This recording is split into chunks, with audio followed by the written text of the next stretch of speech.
छत्रपती संभाजी महाराज हे धर्मवीर की स्वराज्य रक्षक. मला अनेकांनी सल्ला दिला, अनेकांनी ही मागणी केली की यावर मी भाष्य करायला हवं, यावर मी बोलायला हवं. अनेकांनी अशी अपेक्षा व्यक्त केली, अनेकांनी असा सल्लाही दिला की कशाला आपल्याला याच्यामध्ये बोलायचंय. छत्रपती संभाजी महाराजांचा जो तर्कशुद्ध इतिहास आहे, जो खरा इतिहास आहे, तो मालिकेच्याद्वारे असेल, शिवपुत्र संभाजी महानाट्याच्याद्वारे असेल, मांडण्याचं काम तुम्ही करताय. आणि हे करत असताना यावर नेमकं बोलण्याचं कारण आहे का, यावर नेमके बोलण्याची गरज आहे का. मी प्रामाणिकपणे सांगू इच्छितो की हा व्हिडिओ पूर्णपणे अराजकीय आहे. कारण माझं स्वतःचं कायम एक असं म्हणणं आहे की इतिहासाकडे केवळ अभिनिवेशातून बघण्यापेक्षा तर्कशुद्ध बुद्धीनं पाहणं फार गरजेचं आहे. त्या इतिहासातून आपल्याला नेमक्या काय प्रेरणा मिळतात हे पाहणं फार गरजेचं आहे. आणि अशा वेळी ही चर्चा सुरू झाली आहे. माननीय माजी उपमुख्यमंत्री आणि विरोधी पक्षनेते अजितदादा पवार यांनी अधिवेशन काळामध्ये हे विधान केलं आणि त्यावरून ही चर्चा सुरू झाली. छत्रपती संभाजी महाराज धर्मवीर की स्वराज्य रक्षक. आणि त्यासाठी आजचा हा व्हिडिओ आहे.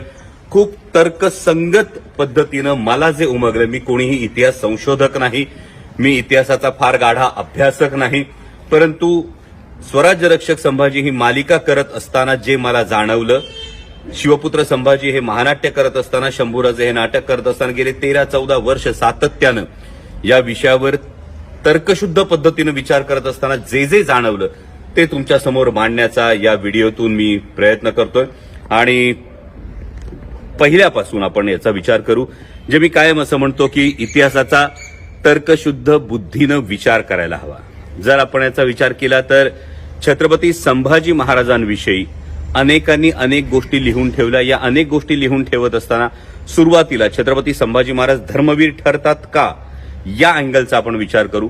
जर आपण शंभूराजांनीच लिहिलेला बुधभूषण हा ग्रंथ पाहिला तर या बुधभूषण ग्रंथामध्ये छत्रपती संभाजी महाराजांनी धर्माची फार उत्तम चिकित्सा केलेली, त्यावर काही श्लोक त्यांनी नक्कीच रचलेले आहेत. हे करत असताना छत्रपती शिवाजी महाराजांनी जो एक दंडक घालून दिला होता, एक फार महत्वाचा दंडक घालून दिला होता, तो म्हणजे माणूस हा धर्मासाठी नाही तर धर्म हा माणसासाठी आहे. आणि त्यामुळे लोककल्याण हे स्वराज्याचं मूळ ध्येय होतं, हा मूळ गाभा होता.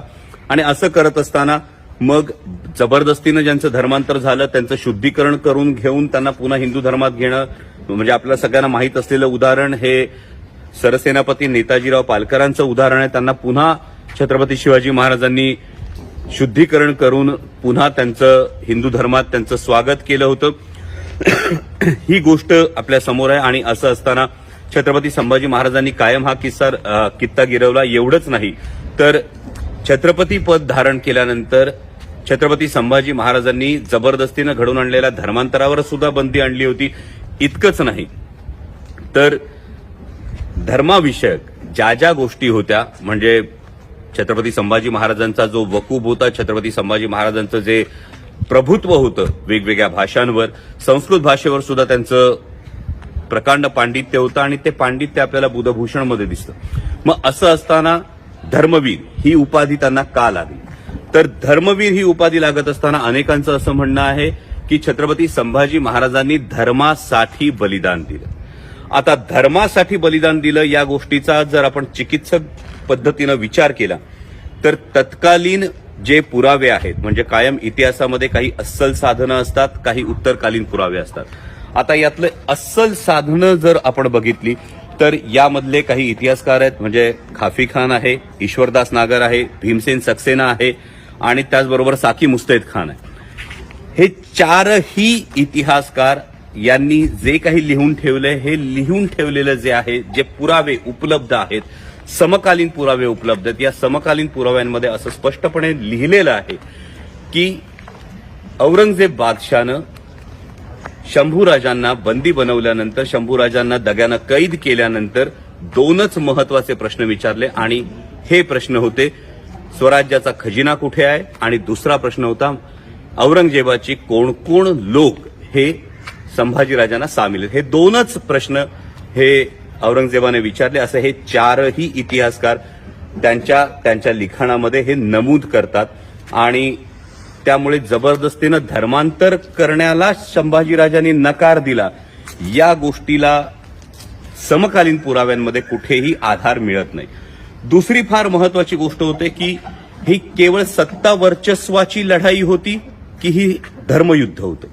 जर हे धर्मयुद्ध असेल तर आपण पाहिलं तर एक फार महत्वाची गोष्ट समोर येते की याच औरंगजेब बादशाहनं आदिलशाही नेस्तनाबूत केली, कुतुबशाही नेस्तनाबूत केली.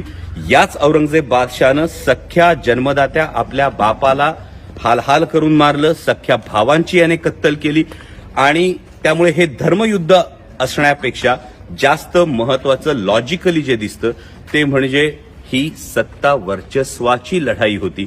आणि काबूल ते बंगाल सल्तनत असणाऱ्या औरंगजेबाला 8-9 वर्ष अक्षरशः या दख्खनमध्ये फरफटवलं होतं छत्रपती संभाजी महाराजांनी. आणि त्यामुळे हे धर्मयुद्ध होत नाही. मग औरंगजेबाचा जो एक बुरखा होता, औरंगजेबाचं सातत्यानं जे धर्माविषयक एक गोष्ट होती, म्हणजे डॉक्टर जयसिंगराव पवार याविषयी लिहितात. डॉक्टर जयसिंगराव पवार इतके मोठे अभ्यासक आहेत, ते म्हणतात की ही शक्यता नाकारता येत नाही. पण ही शक्यता नाकारता येत नाही असं ते म्हणतात. आणि त्याबरोबर जी उत्तरकालीन जी साधनं आहेत, म्हणजे त्यामधली 2 महत्वाची साधनं येतात, ती म्हणजे सभासदाची बखर येते आणि मल्हार रामराव चिटणीसांची बखर येते. आता चिटणीसांच्या बखरीमध्ये अनेक गोष्टी अशा लिहिल्या गेल्या, अनेक गोष्टी रंगवल्या गेल्या. याला सुद्धा एक मानवी भावभावना कारणीभूत आहे. ते म्हणजे कटकऱ्यांना जे हत्तीच्या पायी दिलं छत्रपती संभाजी महाराजांनी, ज्यांनी संभाजी महाराजांना जीवे मारण्याचा कट केला आणि ही शिक्षा म्हणून जे कटकऱ्यांना हत्तीच्या पायी दिलं, त्यामध्ये मल्हार रामराव चिटणीसांचा पणजोबा म्हणजेच बाळाजी औजी चिटणीस आणि आजोबा औजी चिटणीस हे दोघेही हत्तीच्या पायी दिले गेले होते. आणि त्यामुळे हा राग कदाचित मल्हार रामराव चिटणीसांच्या बखरीमध्ये आला. आणि ही चिटणीशी बखर जी आहे, या चिटणीशी बखरीचा नंतर अनेक नाटककार असतील, अनेक इतिहासकार असतील, अनेक कादंबरीकार असतील, यांनी त्याचा उहापोह केला किंवा त्याचा संदर्भ हा घेतला गेला. आणि मग ही कवी कल्पना समोर आली. याच पद्धतीची एक दुसरी कवी कल्पना सातत्यानं आपल्याला दिसते. ती म्हणजे एक, जर आपण स्वतःला हा जर एक हे लॉजिक लावलं तर एका कर्तृत्ववान पित्याचा नाकर्ता मुलगा, हे चित्र कादंबरीच्या दृष्टीनं किंवा काव्य कल्पनेच्या दृष्टीनं हे फार सोबर आहे. आपल्याला गॉसिप करायला आवडतं. त्या पद्धतीनं कदाचित हे गॉसिप होतं का, त्या पद्धतीनं हे होतं का. त्यामुळे बाकी जे संदर्भ, आता सोशल मीडियावर काही संदर्भ येतात, म्हणजे स्वातंत्र्यवीर सावरकरांच्या लिखाणातले काही संदर्भ येत आहेत, गोळवलकर गुरुजींच्या संदर्भातले काही हे येत आहेत.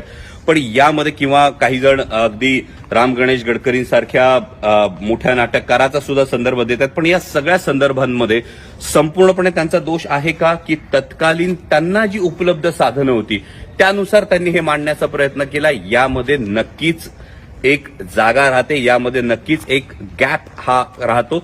नंतरच्या काळामध्ये जे सातत्यानं संशोधन केलं, म्हणजे अनेक मोठे लेखक आहेत, सेतू माधवराव पगडी असतील, वासी बेंद्रे असतील, डॉक्टर जयसिंगराव पवार स्वतः असतील, डॉक्टर कमल गोखले असतील, अशा अनेक लेखकांनी छत्रपती संभाजी महाराजांचं जाज्वल्य चरित्र हे समोर आणलं. आणि असं आणत असताना माझं जे प्रामाणिक मत आहे, जे मला असं वाटतं, ते म्हणजे या सगळ्या आधीच्या लेखनामध्ये एक गोष्ट अशी आपल्याला सदर दिसते की छत्रपती संभाजी महाराज हे बदफैली होते, त्यांची प्रतिमा ही मलिन करण्यात आली, पण त्यांनी धर्मासाठी बलिदान दिलं, हे मांडलं गेलं. जेव्हा ही संकल्पना येते ना, तेव्हा ही संकल्पना केवळ छत्रपती संभाजी महाराजांचे जे शेवटचे दिवस होते, त्यांना कैद केल्यानंतरच्या त्यांच्या असीम बलिदानापर्यंतचा जो काळ होता, एवढ्यापुरतंच मर्यादित ठेवतं. जर आपण केवळ धर्मवीर ही बिरुदावली छत्रपती संभाजी महाराजांना लावली तर, पण त्यापेक्षा स्वराज्य रक्षक ही बिरुदावली खूप जास्त व्यापक ठरते. कारण स्वराज्य रक्षक या बिरुदावलीमध्ये ज्या छत्रपती संभाजी महाराजांनी अवघ्या 9व्या वर्षापासून स्वराज्यासाठी त्याग केला, बिरझाराजे जयसिंगाच्या गोटात ओलीस राहिले, त्यानंतर छत्रपती शिवाजी महाराज सुखरूप यावे म्हणून मथुरेला छत्रपती संभाजी महाराज, म्हणजे अवघ्या 9-10 वर्षाचे शंभूराजे हे मथुरेत राहतात. त्यानंतर पुन्हा मुघलांशी महाराजांनी तह केल्यानंतर तत्कालीन औरंगाबादेला, म्हणजे आत्ताच्या छत्रपती संभाजीनगरला पुन्हा संभाजीराजे हे शहजादा मुअज्जमकडे थांबले. आणि छत्रपती शिवाजी महाराजांच्या देहावसनानंतर अत्यंत शौर्यानं एकाच वेळी 5-5 आघाड्यांवर पंजेफाड करत छत्रपती संभाजी महाराजांनी स्वराज्य राखलं. त्यामुळे केवळ धर्म म्हणण्यापेक्षा तत्कालीन इतिहासाचा जर आपण धांडोळा घेतला, तत्कालीन इतिहासाचा तर्कशुद्ध बुद्धीनं विचार केला, तर देव, देश आणि धर्म या तीनही गोष्टींचा जो परिपाक होता तो म्हणजे स्वराज्य होतं.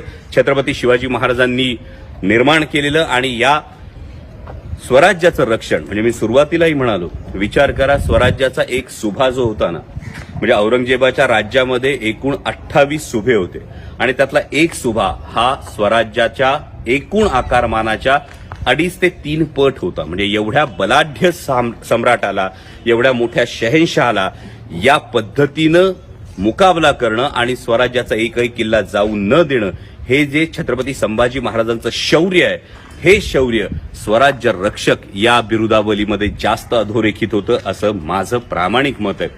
आणि हे होत असताना यावर कोणताही वाद निर्माण करण्यापेक्षा मला असं वाटतं की त्यातून नेमकी आपण कोणती प्रेरणा घेत आहोत, त्या इतिहासाकडून आपण नेमकी कोणती प्रेरणा घेत आहोत. म्हणजे पित्याची आज्ञा शिरसावंद्य मानून आपल्या प्राणांची कुरवंडी करणाऱ्या, प्राणांची आहुती देणाऱ्या छत्रपती संभाजी महाराजांची ही पितृभक्ती घ्यायची, त्यांची ही स्वराज्य भक्ती घ्यायची, त्यांची ही या मातृभूमीप्रती असणारी भक्ती घ्यायची. या गोष्टी आपण खरं तर नमूद केल्या पाहिजेत. कारण छत्रपती संभाजी महाराजांचं जे बलिदान आहे, या बलिदानानं एक फार मोठी प्रेरणा या हिंदुस्थानाला दिली. आणि ती प्रेरणा होती की छत्रपती संभाजी महाराजांच्या बलिदानानंतर 18 वर्ष सर्वसामान्य रयत लढली. ज्या पद्धतीनं औरंगजेबानं छत्रपती संभाजी महाराजांची हत्या केली, त्याचा एक राग म्हणू शकतो, छत्रपती संभाजी महाराजांच्या बलिदानामुळे मिळालेली प्रेरणा म्हणू शकतो. 18 वर्ष सर्वसामान्य रयत लढली आणि काबूल त्या बंगाल सल्तनत असलेल्या औरंगजेबाला परत स्वतःच्या राजधानीत जाता आलं नाही, परत स्वतःच्या राज्यात जाता आलं नाही. त्याची कबर या दख्खनमध्येच खोदली गेली. हा मराठ्यांचा सर्वोच्च पराक्रम आहे. आणि त्यामुळे केवळ धर्मासाठी बलिदान दिलं असं म्हणणं, हा मला असं वाटतं छत्रपती संभाजी महाराजांच्या जाज्वल्य चरित्रावर, छत्रपती संभाजी महाराजांच्या शौर्याचा हा पूर्णपणे न्याय देणं होत नाही. उलट स्वराज्य रक्षक या बिरुदावलीनं छत्रपती संभाजी महाराजांचं जे व्यापक कार्य होतं, या कार्याला फार मोठा न्याय दिला जातो. म्हणजे एकाच वेळी 16 भाषांवर असणारं त्यांचं प्रभुत्व असेल, नखशिखा, नायिकाभेद, 7 शतक, बुधभूषण असे 4 ग्रंथ लिहिणं असेल, एकाच वेळी 5 आघाड्यांवर मी कायम पंजेफाड म्हणतो, एकमेव राजा आहे ज्यानं परकीय सत्तेला सुद्धा गुडघे टेकायला भाग पाडलं होतं. म्हणजे छत्रपती संभाजी महाराजांची जी गोवा मोहीम होती, पोर्तुगीज जे इंग्रजांच्या पाठोपाठ जे फार मोठं राज्य होतं, या पोर्तुगीजांना दे माय धरणी ठाय करून ठेवणारे छत्रपती संभाजी महाराज होते. त्यामुळे जो हा स्वराज्याचा छावा होता, शिवसिंहाचा छावा होता, छत्रपती संभाजी महाराज होते, त्यांच्या कार्यकर्तृत्वाला खरा न्याय हा स्वराज्य रक्षक या बिरुदावलीमुळेच मिळू शकतो असं माझं प्रामाणिक मत आहे. यामध्ये कोणताही राजकीय हेतू नाही. पण जर आपण तर्कसंगत पद्धतीनं पाहिलं तर हे अवघड आहे. कारण अनेक वर्ष एक गोष्ट आपल्या मनावर बिंबवण्यात आलेली आहे. पण हा जो पण आहे की छत्रपती संभाजी महाराज असे होते, पण त्यांनी एवढंच केलं म्हणून ते एक प्रतीक, कदाचित उजव्या विचारसरणीच्या लोकांनी हे प्रतीक समोर आणलं असेल. हे धार्मिक प्रतीक म्हणून छत्रपती संभाजी महाराजांचं बलिदान समोर आणलेलं असू शकतं. परंतु जर तर्कशुद्ध पद्धतीनं समकालीन पुराव्यांचा जर विचार केला तर या सगळ्या गोष्टींतून माझ्या धाकल्या धन्यांसाठी, छत्रपती संभाजी महाराजांसाठी धर्मवीर या बिरुदावलीपेक्षाही स्वराज्य रक्षक ही बिरुदावली व्यापक ठरते. आणि आज योगायोग आहे की ज्या ठिकाणी स्वराज्य रक्षक संभाजी ही मालिका झाली, जिचं चित्रीकरण झालं, त्याच ठिकाणी उभं राहून हा व्हिडिओ करतोय. व्हिडिओ आवडला तर जरूर शेअर करा. आणि हो, यावर कोणत्याही राजकीय हेतूनं अकारण टीका टिप्पणी करण्यापेक्षा तर्कशुद्ध बुद्धीनं याचा विचार करा. तुमच्याकडे जर कुठलं समकालीन पुरावा असेल, अस्सल पुरावा असेल तर जरूर तो समोर आणा. पण समकालीन पुरावा हा त्या काळातल्या इतिहासकारांनी, त्या काळातल्या नोंदी ठेवणाऱ्या लोकांनी लिहिलेला असतो, त्याला समकालीन पुरावा म्हणतो. असा अस्सल पुरावा अजून तरी माझ्या वाचनात नाही. त्यामुळे माझं मत हे आहे की छत्रपती संभाजी महाराजांविषयी बिरुदावली लावत असताना धर्मवीर या बिरुदावलीपेक्षा स्वराज्य रक्षक ही बिरुदावली जास्त व्यापक आहे. या मातीसाठी, या मातृभूमीसाठी लढत असताना प्राणांची आहुती देऊन एक असीम प्रेरणा सर्वसामान्यांना लढण्यासाठी दिली असेल तर ती छत्रपती संभाजी महाराजांनी दिली आणि म्हणून माझ्यासाठी छत्रपती संभाजी महाराज हे स्वराज्य रक्षक ही बिरुदावली त्यांना जास्त शोभून दिसते. धन्यवाद. जय शिवराय.